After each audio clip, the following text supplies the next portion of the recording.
Once upon a time, there was a poor miller who had a beautiful daughter. Seeking to impress the king, he boasted, "My daughter can spin straw into gold." Intrigued, the king summoned the girl to his palace. Leading her to a chamber filled with straw, he handed her a spinning wheel and said, "If by morning you have not spun all the straw into gold, you shall die." Then he locked the door and left her alone.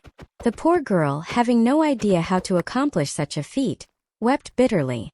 Suddenly the door creaked open and a small man appeared.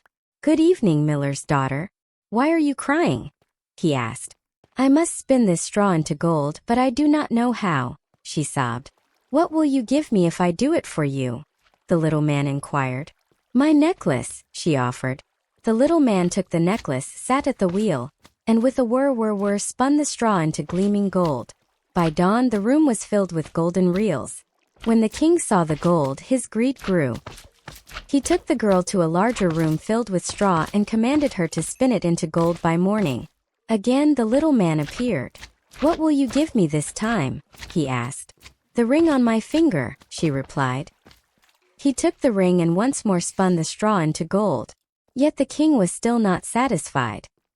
He led her to an even larger room and said, "Spin this straw into gold and I shall make you my queen." Left alone, the girl despaired. The little man appeared again. "What will you give me now?" he asked. "I have nothing left to give," she whispered. "Then promise me your firstborn child if you become queen," he said. Thinking she would never be queen, she agreed. Once more, the little man spun the straw into gold, and the next day the king married her. A year later, the queen gave birth to a beautiful child. She had forgotten the little man until he suddenly appeared. "Now give me what you promised," he demanded. Horrified, the queen offered him all the riches of the kingdom, but he refused. Seeing her despair, he gave her a chance. "If you can guess my name within 3 days, you may keep your child." For 2 days she guessed every name she could think of, Caspar, Melchior, Balthazar, but each time he shook his head. On the 3rd day, a messenger returned with news. "I heard a strange little man singing by a fire in the woods.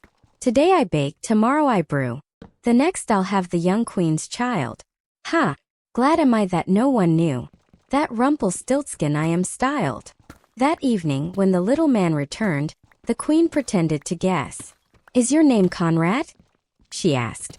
"No." "Is it Harry?" "No." Then she smiled and said, "Perhaps your name is Rumpelstiltskin?" The little man shrieked in fury. "The devil told you that," he cried. In his rage he stomped so hard that he sank into the ground. Then he pulled at his other leg with such force that he tore himself in two. And so the queen and her child were safe, and they lived happily ever after.